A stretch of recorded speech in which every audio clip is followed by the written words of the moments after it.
welcome to the Best 6 Minute Show, episode 4. We are going to do something, we're going to talk about a controversial topic today, aren't we? Yes. Lauren's come back from a week's holiday. She's in a savage mood, so it'll be really good to film it today rather than tomorrow. She's in an absolute savage mood, so we're going to get some reality from her, which is great. But to be honest, and there'll be some swearing in this one, so heads up for some swearing.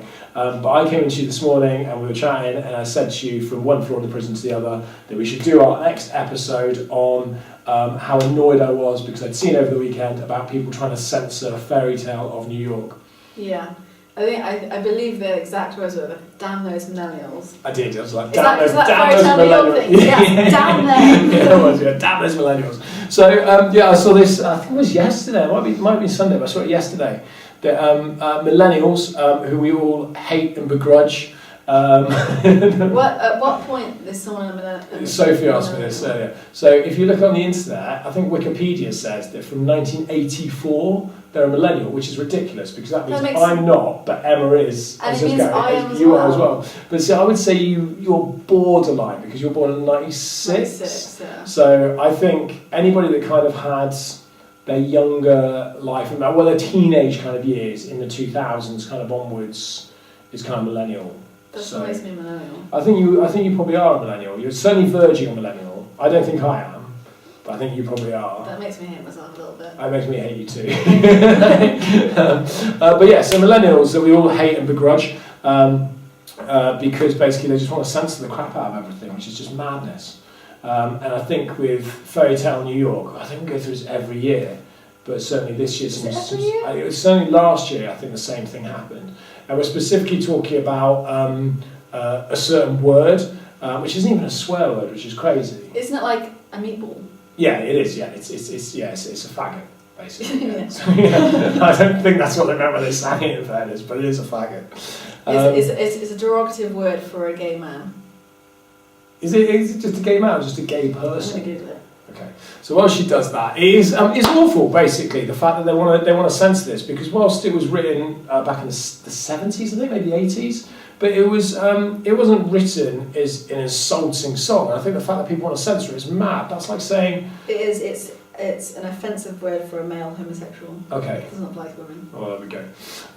But I saw this crazy video that basically somebody was saying that it should be banned or the lyrics should be changed because there's all these people in pubs that will be singing it, and when they sing the lyric, they get to the faggot part and they really shout it at the top of their voice. And I just thought that's absolutely mental because you shout all of it at the top of your voice. Yeah, I mean it's not just true. People do shout faggot very loud. Yeah, but it's the last word, yeah. But it's the last word of the line. Like it's the last word of the chorus. I think the issue is that people are saying that they're shouting this word and they're shouting it because of the word faggot and because of like what it means, and it comes across as like homophobic because they're having to scream the word faggot, which to a degree I can understand because if I was in a pub and like everyone in the pub knew I was like a homosexual. Yeah. Then like, and we would all sing it, and suddenly they all turned around and pointed at me or shouted faggot straight at me. Then I'd be a bit like. Yeah, I get that, but I've never seen that happen. I've seen like 34 Christmases or whatever, and like throughout my years of growing up in the villages and stuff like that, rugby clubs and all those kind of things, I've never ever seen that happen. I just think it's. It was close. I think it's bloody mental that people want to like ban like just almost people having a good time. The problem is as well is actually the song in itself is just meant to be an offensive song because yeah, it is. It's the page for Christ's sake. Absolutely that. Each other, so they're meant to use words that are like. It's probably more derogatory to like the police. Yeah. But it's. Don't they call them pigs or something? Yeah. But anyway, I just think it's mad, so I'm a little bit rant, but I'm doing quite so. But Lauren's not seen the Sainsbury's advert, so I'm going to show her quickly.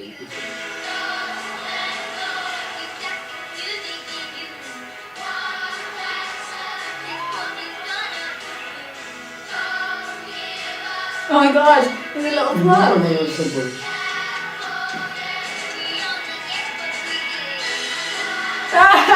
Oh my god.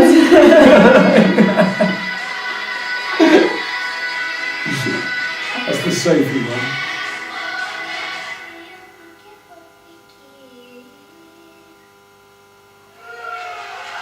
Oh, That's it's cool, isn't it? It's cool. It's really cool. But people are complaining to Ofcom because of the plug of going into electrical socket. I think kids are going to electrocute themselves. They're going to put jump into plug sockets. Right. Jumping into plug sockets. Put it this way, I got a 6-year-old, an 8-year-old, and a 10-year-old. If any of them jumped into a plug socket, they just headbutt it. Yeah. They just go through the wall. But people are complaining because they want it banned, they want the advert banned, and the regulators are now debating whether to have a look at it or not to see if it needs to be banned because it's dangerous for health and safety because people jumping into the plug socket.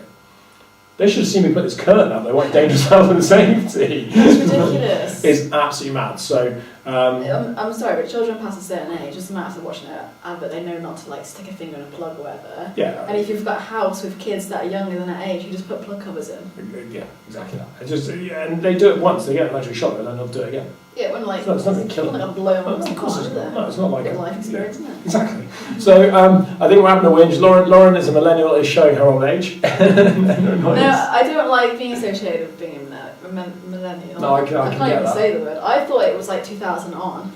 I thought it was all the people that are teenagers still, because I'm not a teenager. I think I'm quite happy to accept you're not a millennial if you prefer. I would like to put forward for that. Okay, it doesn't make me hate you any less. Thank you. I wouldn't have it either way. But no, it's just I think it's just a nightmare. It's just wrong, and I think people just want to leave basically. Like if it's in the past, you can't just leave it. We do this every day, showcase history and heritage, don't we? We have to deal with little bits.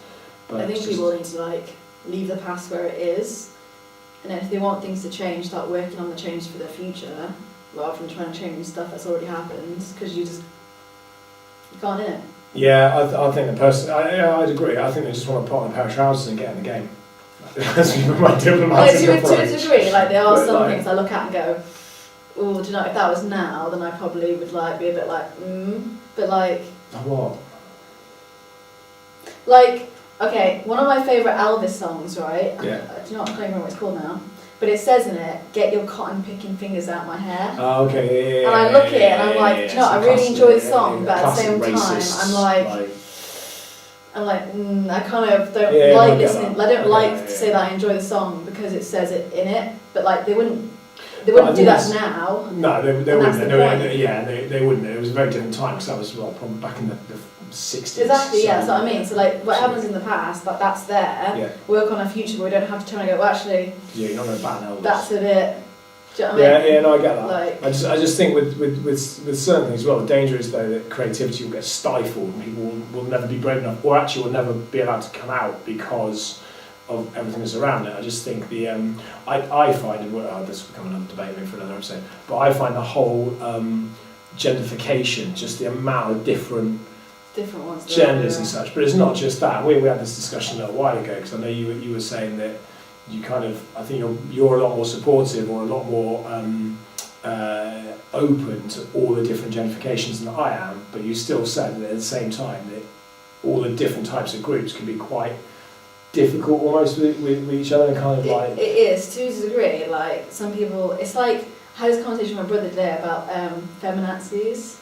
And how sometimes it goes sometimes it goes too far. Oh, feminists too far. And it's annoying because a lot of people won't associate with a certain group. Not that everyone should have labels, but a lot of people won't associate with a group because there's that small individual number that take it too far. The feminists that are we want rights for women, but screw men. Yeah. It's like that, and I get the same with the people that say, oh, I'm this gender, whatever. To me, it doesn't matter. Because you are what you are at the end of the day. If you want to identify with this and this, I don't care. But when you start turn around and go, well, I'm this and you need to do this and this and this and this and this and I'm better than you or anything like that, or we need to have special treatment, that kind of stuff. No, the point is that everyone should be treated the same regardless of race, sexuality, gender, anything like that. And the people that say, oh yeah, we should, but I should be treated more, and you're like, yeah, no, hold on a second, that doesn't make any sense. Don't fight for one thing and then suppress another thing, because then you end up fighting prejudice with prejudice. Yeah. Which doesn't make any sense. Yeah, it's a massive conversation, isn't it? I guess it's just that it's the change. I think that's what people find really hard. I think that's what people find really hard, because if I think about when I grew up, there was boys and there was girls, and that was kind of it. And obviously you had straight people, you had gay people, and that was all fine. It was all fine. Obviously, I grew up in an era where there wasn't racism. So I grew up in a tiny village. There wasn't racism at all. and that was it. And if you hated anybody, you hated the police because it was just what you did. But yeah, so you grew up, and there wasn't any of that. And as we've grown up over the years, and now there's boys, there's girls, there's gender fluidity, there's everything. Do you know what I mean? There's so many different classes. I can't even think of it. I watched Piers Morgan the other day. I know he does it for his ratings, but did you see the episode? He does it for his ratings, but I think he was chatting to a transgender woman, and he turned around and said that he just finds the whole thing ridiculous. That, like, you know, basically, it was a real comment just to like drive ratings and drive Twitter, which works for him. But yeah, it was. But no, like gender dysmorphia is like it's a medical thing, like. Yeah, but it's the amount of people that I think play on it. And I do think he has got a point that a lot of people play on it. Well, that's the problem. That's what I mean. You have the people that are genuine about it, yeah. and then the people that push it too far, which is why they get the stigma of like, well, do you know what I mean? Like in an ideal world, you just like get rid of labels altogether and just carry on as people. Like, yeah, because you pulled me up, and we've gone well over our 6 minutes, but you pulled me up on this because I was saying to Lauren I'd seen a clip, and it was I said, did you see it? And it was a clip of a young black girl talking about the pose, and you went, what's the matter? She's black, and I was like, do you know what? That's a good point, because I just referred to it in that way. But if it had been a white girl, I probably wouldn't have said it was a young white girl, and that is.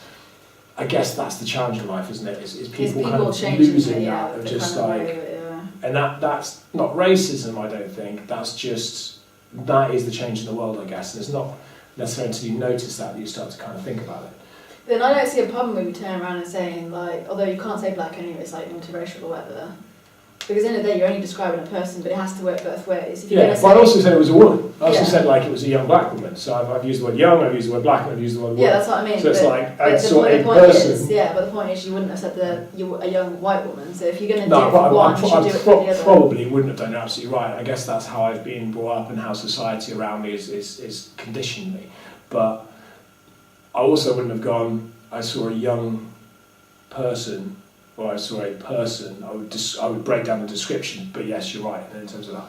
I think it's difficult because people have to adjust. Like when you have someone that does change their gender, and then they get really annoyed because you call them the wrong pronoun or whatever. Yeah. Like, you've got to accept that people have to get used to a change. It's not them being ignorant. Yeah. It's just them getting used to a change. Because especially people my age, are very accepting of people who are different. That's the difference. Yeah. Although I don't know. Not all of them. I don't. But like I found like when I was sort of like in secondary school, if there was like a girl or a boy that maybe people thought were gay, they got a lot of crap for it. Yeah. And then as I got older, it suddenly stopped happening. And then as I got into college, age maturity though, isn't it? Yeah, no, but at the same time, like in my brother's years, they would talk about it, and they would like, I'd see some of my friends, like brother's friends' pictures and stuff. And there was one guy in his school that went to their prom in a full-on get-up, makeup and dress. All his friends thought it was great. If they'd done that when I was his age, would have kicked the crap out of him. Yeah, I mean, yeah. Times change, do you know what I mean? It is location stuff. But it is with kids, like, I mean, my three will turn around and go, boy is a boy, that's fine, girl is a girl, that's fine.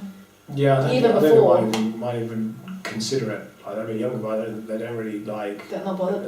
Well, we haven't gone, that's a girl, that's a boy, that's this, that's that. They just learn the world. I mean, we've got the benefit, we're homeschooled, so we don't pick up all the rest of the stuff. Yeah, but I mean, I remember sitting there, I can't remember what drag queen I was watching on TV. All three boys sat there like, that's really good, that's really good. Yeah. Like, how did they do that? Of course they're like, is that a boy or a girl? I told her that's a boy, but he dresses as a woman for entertainment. Yeah, mine got like, the Dane and the Dane I see, yeah. So I understand. Is that man dressed as a woman? It's like, yeah, it's the Dane. It's like, yeah. Don't expect. It's just normalised, isn't it? Yeah. For kids that age. I mean, obviously some of them are still a bit like... We've gone massively off point. So stop banning the post, for God's sake. But I think it's the other thing. There was a brilliant Australian comedian there that did the skit about offence and saying, like, you know, offence is, you know, subjective to a group of people or to an individual or a type or a style or, you know, sexuality or whatever it might be. But, you know, it's sticks and stones. When did sticks and stones, you know, break my bones? Names will never hurt me. Like, so you're offended. Be offended. Nothing's going to happen. That's right? true, yeah. Nothing's going to be. At be. the same time, people just like. Yeah, but it's about being derogatory about being offensive and singing the Pogues. Whilst that might offend somebody, like you might be sat in a pub, for example, and it's out and people are shouting it, and I don't personally think that people insinuate that word any more than they would with the last line of anything else. Like, I Will Walk 500 Miles with that kind of song, you know, people really emphasise the last lines. It's just what happens in songs. So I think that if you were sat there and you're like, I'm offended by this, then fine, sit there and be offended. Shut the hell up, sit there and be offended. No one cares. Nothing's going to happen. I get offended by loads of stuff, but I just crack on with it. I would say, like, actually, like, sometimes big minorities are offended and things do change. Yeah, but I think, to be fair, the way I see it is everyone's got their opinion and you can't change the world overnight. No. But, like, as long as no one's, like, using their opinion to, like, specifically target a group of people. Yeah, if you're not being derogatory like and bullying and harassing. Because everyone's got their own opinions, do you know what I mean? Like, just because you're part of a minority group doesn't mean you can't also target a minority group. Because I know a lot of, like, you know, a lot of the gay community can be quite like attacking towards the transgender community. Do you know what I mean? And even though they fall under the same umbrella, they can still attack each other. It doesn't make you a saint because you're a minority. Everyone's a dick. Just millennials more than most. Yeah. Okay, let's leave it at that, otherwise we're going all day.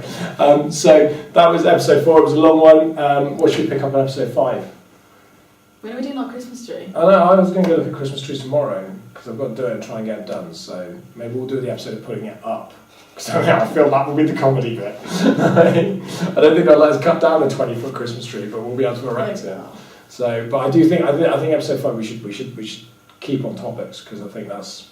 Let's hit up Piers Morgan. Yes. Because I have so many things in my head already. Okay, cool. Already. So I sit on the fence a little bit with Piers Morgan because I think on one hand he's an absolute pleb, as you said, but on the other hand he's got some really kind of valid points, and I think the way that he argues stuff is done very intelligently for PR and for gratification, for Shouting sue me on this morning. Yeah, and why? Actually, I agree. Do you know what? I've never agreed with Piers Morgan. Is I watched the clip from the other day when he was shouting sue me about that woman who was like raped as a 15-year-old, and now the council are giving her rapist like being able to see the child from it. And he was like, that's ridiculous, and actually it's got a point, that's ridiculous. Yeah. But then other stuff I see, like the whole Twitter argument with him and Ariana Grande, I'm watching it and I'm like, this is ridiculous. I watch you argue about sugar, but I guess that's an age thing. Really? Right. But I always found Katie Hopkins, she offends me. Mate, like, she offends me. Do you know what? I've gone past the fence with her, but she just makes me laugh when she's like, I will not name my child after a culture. Your child's called India. Like, what? But it's the whole point of what she did incredibly well, and she went too far, but what she did well was she built an entire career out of creating controversy. And that was it. And she knows that people hate her. She knows that the things she says are going to create controversy, but ultimately what controversy does, it gets people chatting about it, and it sells papers and sells TV, and therefore she gets put into the limelight, and then people pay to see it, and the wheel goes round. And every time people go, Katie Hopkins this and complaining about it, it's like, just shut the hell up and she'll go away. Yeah. Like, just stop, and she will fizzle out. That's not going to happen with us, by the way. Did you see that university that she went to speak at, and just before she started speaking, everyone got up and walked out? No, but she obviously pushed it too far because she's been dropped from everything. But there's a few people like that create controversy. Whereas Joey Essex does the opposite. He acts really stupid because people find it really funny. At the same time, though, have you ever like read up on his background? No, but he had a really, really traumatised childhood. Oh, did he? Yeah, it's like, I think his mum hung herself. Did she? And then like he couldn't cope and he dropped out of school and everything. Yeah, but he's not stupid as he makes out. No, he's not. When he's like, still not overly I can't tell time. No, there's a difference between intelligence and like common sense. And actually, he's quite streetwise. He's quite savvy, and he's certainly sharp enough to have created what's great, which is brilliant, and yeah, all credit to him. Yeah, no, he definitely But I think, and millennials especially, are a little bit naive to the fact of these people kind of know what's going on behind the scenes. They're not stupid. Like Jordan was the classic. People just going, she's a bimbo, she's a model, she's got no idea, and actually she's quite intelligent. As was Kerry Katona and a number of others. So, Jay Goody was incredibly intelligent the way, and yes, they've got people and companies behind them. But I feel like Jay Goody wasn't that intelligent. No, I think she did. Missing smear test. That probably wasn't a great shout for her. Well, no, but she did. Again, that's kind of a different level of intelligence. She was smart enough to have investments and certain things like that. I guess it depends on how you look at it, but maybe that's a bad example. But a lot of people, I guess, actually have a lot of kind of nous around them, like a lot of sense. which I think is important. But anyway, Pogues. Don't ban the Pogues. What are you doing? Come on, Watchdog, Ofcom, BBC. What are you doing? Crazy. So anyway, throw chairs. Cool. Thank you. Episode 4. Join us back for episode 5. Please send us hate. I feel like someone's going to send us hate for this. I think people should send us hate because we will just send them hate back. Our opinions are too strong. Yeah. Also, we work in a prison, so basically you'll spend Christmas in a cell. That means you have to kidnap people. No, we'll just invite them and then they'll put them in a cell and just lock the door. Okay, Paul, edit out the bit where I said we can kidnap them. Just leave the bit saying we'll invite them in, otherwise it'll give it away. Cool, right, that's episode 4, episode 4, and just for fun, here's a snowball. It's caught in the crossfire. It's caught in the crossfire.